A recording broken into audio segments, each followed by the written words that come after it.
Você provavelmente, assim como eu, já deve ter percebido o preço se deslocar de maneira quase que em linha reta, parabólica, até determinado ponto e, de repente, o preço encontrar uma certa estabilização e não conseguir evoluir a partir dali. Saiba que, na maior parte das vezes, o preço encontrou uma zona de order block. E essas zonas são zonas em que grandes players, instituições, rastros do dinheiro inteligente acumulam suas ordens para distribuir tanto oferta como também tomar posições na ponta da demanda. Se você consegue encontrar esses order blocks, você já tem uma vantagem usando apenas o seu simples gráfico. No vídeo de hoje falaremos a respeito de order block, então acompanhe.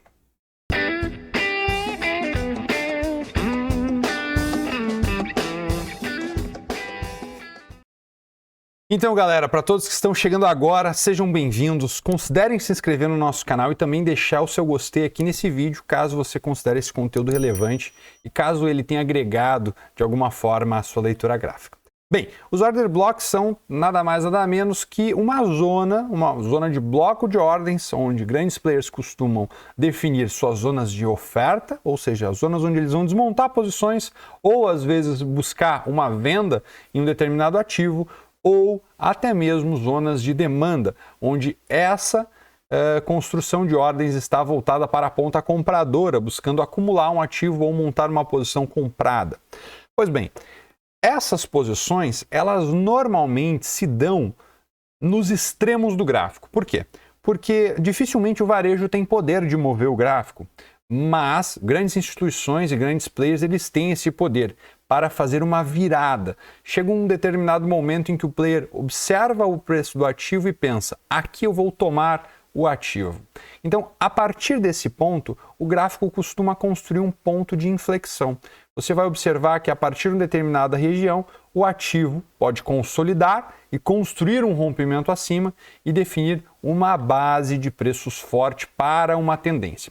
Eu vou entrar dentro de um gráfico diário aqui de Ethereum para ajudar você. Lembrando, os blocos de ordens, os order blocks, você encontra em múltiplos tempos gráficos. Você pode encontrar desde o semanal até mesmo num gráfico minuto, tá bom? Então, vamos aqui observar o seguinte. Você vê que nessa última movimentação aqui, a gente teve uma tendência de forte baixa. A gente teve um rompimento, a gente teve uma movimentação muito intensa aqui.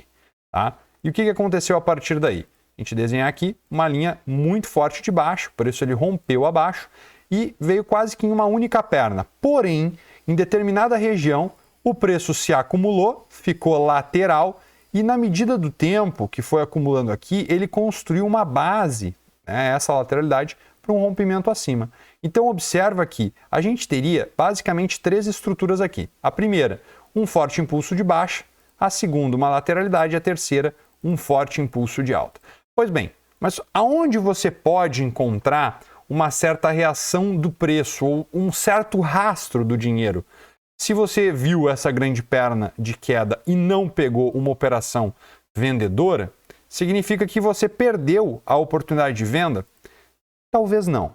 Talvez você consiga fazer uma nova venda em algum ponto com referência no passado. E no vídeo de hoje você vai aprender isso. Zonas de order blocks, de blocos de ordem. É evidente que você não vai usar apenas essa técnica, você vai somar ela a outras leituras do mercado. Mas ela por si só já pode te ajudar muito a identificar pontos de virada do mercado e aonde o preço deve reagir caso ele volte a testar. Porque pensa comigo, determinado player, determinada instituição pensa em comprar um ativo a determinado preço. Muitas vezes ele não consegue tomar toda a posição que ele deseja. Por quê? Porque ele muitas vezes desloca o preço. Então, caso o preço volte para aquele nível, ele provavelmente vai ter interesse tanto na demanda, como uma compra, como na oferta para uma venda. Então, é interessante observar que essas estruturas são, por consequência, zonas de memória do mercado. Então, observem comigo. Vou apagar aqui todos os desenhos e vou trazer para vocês o seguinte. Observa que a última barra negativa, ou melhor, a última barra positiva aqui, antes de ter uma virada do mercado, foi essa barrinha branca aqui. Ó. Observa que foi uma barrinha positiva e logo depois a gente teve uma sequência de queda. Aonde que o preço, ao romper, sofreu uma certa resistência? Nesta zona aqui.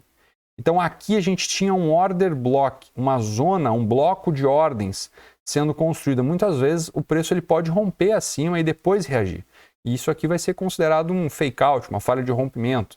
Tá? Mas muitas vezes o preço só bate e já retorna para a movimentação. Então aqui poderíamos ter duas situações. O preço, primeiro, bater nessa região e já cair, que não foi o que aconteceu, ou fazer esse tipo de armadilha e começar um movimento corretivo.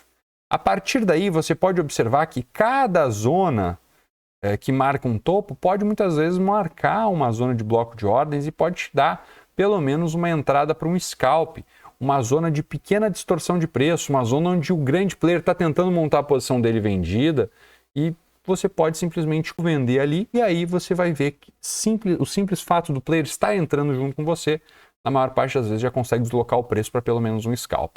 Nesse exemplo aqui que a gente está falando da venda, a gente poderia ver aqui um outro bloco de ordem. Então, por exemplo, ó, olha aqui o que aconteceu nessa barrinha aqui.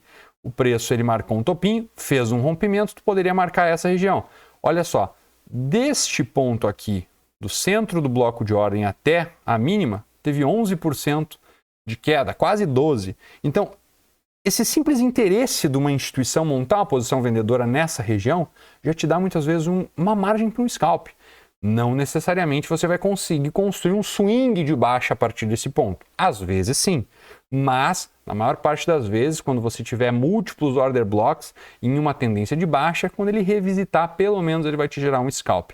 Então sempre é bom ter essas métricas na tela.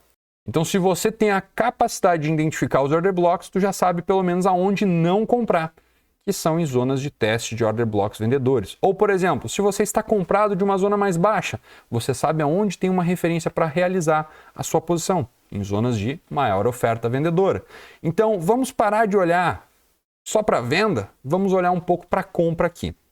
Beleza, a gente teve aqui mais um outro order block, eu vou deixar desenhado, depois a gente vai usar como referência esse outro order block. Mas veja que nessa consolidação que a gente teve aqui embaixo, a gente também pode definir que essa consolidação gerou um movimento de alta. E qual que foi a última base, a última barra negativa antes do movimento de alta? Foi essa zona aqui. Então a gente poderia definir essa zona aqui como uma zona de order block comprador. E observa que ao revisitar essa zona aqui, olha qual que foi a reação do preço. Olha essa movimentação aqui. O preço simplesmente disparou para cima. O preço veio aqui, testou e já retomou um movimento de alta, pelo menos gerando um scalp. Testou outra vez, gerando mais uma vez defesa compradora. Então observa que aqui tem interesse. É como se tivesse um grande player aqui batendo no peito e dizendo para o preço: daqui tu não passa. Isso é demanda institucional, onde grandes players querem comprar o ativo. Não importa o que esteja acontecendo, não importa qual é o ruído, não importa qual é a notícia, aqui tem demanda institucional. Aqui a gente teve uma forte virada de movimento e provavelmente se o preço bater de novo, a gente vai ter uma reação compradora, porque existe memória do preço. Da mesma forma, para zonas de venda, observa aqui, ó, o preço nessa região pode muitas vezes não chegar a testar, mas ficar muito próximo. Reagiu à região. Lembrando, essa região toda aqui, ó, era um order block antigo, aqui também. Então aqui a gente tinha uma zona de oferta. Observa que a zona de oferta, o preço trabalhou de maneira equilibrada, eficiente. Uma vez que isso aqui foi uma grande zona de absorção compradora, compradores absorveram, e logo depois a gente teve essa barrinha aqui que gerou novamente uma grande movimentação de alta, a gente pode marcar isso aqui como um novo order block. Então observa que o preço ao testar novamente, olha só, vai novamente para o movimento de alta. E o que está tendo dificuldade? O que está gerando dificuldade para o preço passar agora, nesse exato momento aqui em Ethereum? A zona de maior oferta institucional. Então sim, pessoal, aqui tem muita oferta de ativos. Isso dificulta o preço de evoluir de maneira reta. Ao passo que grandes zonas de extremos são zonas em que existe oferta e zonas de extremos baixas são zonas onde existe demanda. Então isso constrói, por sua vez, o que a gente conhece na análise técnica como lateralidades. Aqui são lateralidades amplas dentro de um gráfico diário, mas você pode operar até mesmo 15 minutos, tá? Você não precisa observar só gráficos amplos como esse que eu estou usando como exemplo. Só estou usando como exemplo aqui porque tu acaba não tendo uma quantidade de ruído tão grande. E é evidente, quanto maior o tempo gráfico, mais interessante é sim a reação do preço aos blocos de ordens, tá? Então, se tu olhar aí uns 60 minutos, é muito interessante. Eu gosto bastante de usar essa ferramenta de oferta e demanda dentro de gráficos de 60 minutos, gráficos de 4 horas. Então, vale muito a pena você ficar atento a essas estruturas. O que acontece? Uma vez que uma zona de oferta é rompida e o preço consegue obter aceitação acima ou consolidar acima, o que acontece? O preço tende a buscar outra zona de oferta. Então é evidente que se você está comprando baixo, você vai realizar no meio do caminho ou buscar realizar toda a posição numa zona de maior oferta. Lembrando, no meio do caminho, grandes operações, elas normalmente não acontecem, a não ser que tu esteja operando um intraday. E aí você vai operar estruturas menores. Mas dentro de gráficos amplos, em uma lateralidade, uma estrutura mais ampla, grande parte das vezes, a maior oferta e demanda está nas extremidades. Então, lembre-se disso. Se você vai operar o equilíbrio dos preços, buscando oferta e demanda institucional, fique atento às extremidades e procure os melhores pontos de reação de oferta e demanda, que são os order blocks. Bem, pessoal, tentei resumir ao máximo aí um pouco desse conteúdo, que é o order block. Você pode ter acesso a mais informações como essa aqui dentro do nosso canal. Vídeos toda sexta. Eu espero que tu tenha gostado desse vídeo. Tentei ser o mais breve e didático possível. E eu quero convidar vocês também, para quem ainda não conhece, né, a Power Inc., se inscrever no canal, também conhecer a nossa comunidade. Se você ainda não conhece ainda, essa aqui é a nossa comunidade, a gente opera frequentemente. Esse aqui é o nosso resultado da primeira quinzena aqui de operações em spot. Essa aqui é o nosso resultado de operações futuros. Você vai ter acesso a tudo isso caso você tenha interesse. Simplesmente é vir aqui, ó, entra no nosso site powerinc.trade, vem para a comunidade free do Telegram. E se tiver interesse, acessa os nossos serviços aqui em cima ou lá dentro da comunidade, chama por Gustavo ou Leandro. A gente sempre vai estar disposto a ajudar você a encontrar as melhores operações e também você vai ter acesso aos melhores estudos junto com os nossos sinais de trade, caso você decida fazer parte do nosso serviço premium. Então, fica aqui o convite para você participar da nossa comunidade e eu me despeço desse vídeo esperando ter conseguido contribuir de alguma forma com o teu aprendizado. Desejo a todos vocês aí um ótimo dia, bons trades, forte abraço e até a próxima.